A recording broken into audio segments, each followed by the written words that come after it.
நாமக்கல்லில் ஆன்லைன் உணவு டெலிவரிக்கு ஜொமேட்டோ ஸ்விக்கியை புறக்கணித்துவிட்டு வேறொரு செயலியை பயன்படுத்த போவதாக அறிவித்துள்ளார்கள் நாமக்கல் தாலுகா ஹோட்டல் உரிமையாளர்கள். இந்த அறிவிப்பின் பின்னணி என்ன, ஹோட்டல் உரிமையாளர்கள் பயன்படுத்த உள்ள செயலியின் நன்மை என்ன, அது யாரால் தொடங்கப்பட்டது, விரிவாக இந்த வீடியோவில் பார்க்கலாம்.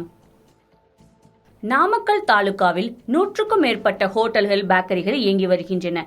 இந்த நிறுவனங்களிலிருந்து 80க்கும் மேற்பட்ட உணவகங்கள், பேக்கரிகள் ஸ்விக்கி, ஜொமேட்டோ நிறுவனங்களின் மூலம் ஆன்லைனில் வரும் ஆர்டர்களுக்கு உணவுகளை வழங்கி வந்தனர்.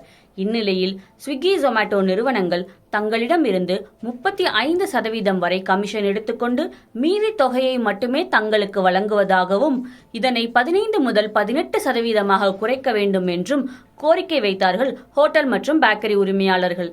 மேலும் விளம்பரம் என்கின்ற பெயரில் மறைமுக கட்டணங்கள் வசூலிப்பதை இந்நிறுவனங்கள் கைவிட வேண்டும் என்றும், தங்கள் ஊழியர்களின் செயல்பாடுகளை அவர்கள் முறைப்படுத்த வேண்டும் என்றும் கோரிக்கை வைத்தனர்.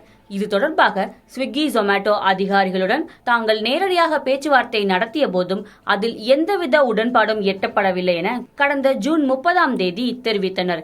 தொடர்ந்து ஜூலை 1 முதல் அந்த செயலிகளை புறக்கணிக்கவும் தொடங்கினர். அந்நிறுவனங்களின் ஆன்லைன் ஆர்டர்களை பெறாமல் போராட்டத்திலும் ஈடுபட்டனர். இந்நிலையில்தான் நாளை முதல், அதாவது ஜூலை 7 முதல் ஆன்லைன் உணவு டெலிவரிக்கு ஜாரோஸ் என்ற செயலியை மட்டும் தாங்கள் பயன்படுத்த போவதாக நாமக்கல் தாலுகா ஹோட்டல் உரிமையாளர்கள் சங்கம் தெரிவித்துள்ளது. இந்த செயலி மூலம் உணவுகளை ஆர்டர் செய்தால் ஹோட்டல் விலைக்கே உணவு வழங்கப்படும் என ஹோட்டல் உரிமையாளர்கள் தெரிவித்துள்ளனர். இந்த செயலியானது கடலூர் மாவட்டம் சிதம்பரத்தை சேர்ந்த ராம் பிரசாத் மற்றும் ஜெயசிம்ஹன் என்ற இருவரால் வடிவமைக்கப்பட்டுள்ளது. ஏற்கனவே கடலூர், சேலம், ஆத்தூர் போன்ற சில இடங்களில் இந்த செயலி பயன்பாட்டில்தான் உள்ளதாக தெரிகிறது. தற்போது நாமக்கல் தாலுகாவை சேர்ந்த ஹோட்டல் உரிமையாளர்கள் இந்த செயலியை மட்டுமே தாங்கள் பயன்படுத்துவோம் என அதிகாரப்பூர்வமாக தெரிவித்துள்ளனர். சிங்கப்பூரில் மென்பொருள் நிறுவனத்தில் பணிபுரிந்து வந்த ராம் பிரசாத் மற்றும் ஜெயசிம்ஹன் சொந்தமாக தொழில் தொடங்க முடிவெடுத்து இந்தியாவுக்கு திரும்பியிருந்த நிலையில் தங்கள் சொந்த ஊரான சிதம்பரத்தில் இந்த செயலியை வடிவமைத்துள்ளனர்.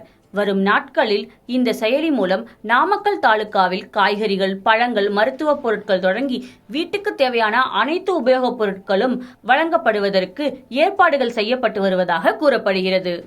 ஜூலை 1 முதல் நாங்கள் டெலிவரி செய்யறதுன்னு சொல்லியிருந்தோம். என்ன காரணம்னா, ஒரு 3 கோரிக்கைகள் கேட்டிருந்தோம். அதாவது அவங்களோட கமிஷன் தொகையை கம்மி பண்ணிக்கணும்னு, மறைமுக கட்டணத்தையும் எங்களுக்கு வெளிப்படையாக இருக்கணும், வெளிப்படைத்தன்மையாக இருக்கணுங்கிறதுக்காக கேட்டுக்கிறோம். இன்னொன்று டெலிவரி பார்ட்னர்ஸோட இந்த நடவடிக்கை. ஸோ இந்த 3க்காக தான் கேட்டிருந்தோம். ஸோ அவங்க 2 பேர்த்து கூட நாங்கள் பேசணும், ஸ்விக்கி, ஜொமேட்டோ கூட பேசியிருந்தோம். பட் எதுவுமே உடன்படிக்கை ஏற்படலை. கமிஷன் தொகையை நாங்கள் வந்து பார்த்தீங்கன்னா அவங்க 30-35% வாங்கிட்டு இருக்காங்க. நான் அதை வந்து 15-18% இருந்தால் பரவாயில்லன்னு சொல்லியிருந்தோம். பட் அதுக்கான உடன்படிக்கை அவங்க வரவே இல்லை. அதே மாதிரி மறைமுக கட்டணம் நிறைய பேர் எங்கள் ஹோட்டல் உரிமையாளர்கள் பார்த்தீங்கன்னா நிறைய பேர் படிக்காதவர்கள். அவர்கள் பார்த்தீங்கன்னா டெக்னாலஜியை பெருசாக யூஸ் பண்ண தெரியாதீங்க. அவங்களுக்குலாம் பார்த்தீங்கன்னா மறைமுக கட்டணம் பார்த்தீங்கன்னா அவங்களுக்கு ஒரு மெயிலாக போகும். அந்த மெயில் அவங்க பார்க்கறது கூட இல்லை. அது போச்சுன்னா உடனே என்ன ஆகிடுது, மறைமுக கட்டணம் எங்களுக்கு அப்ளை ஆகிடும்.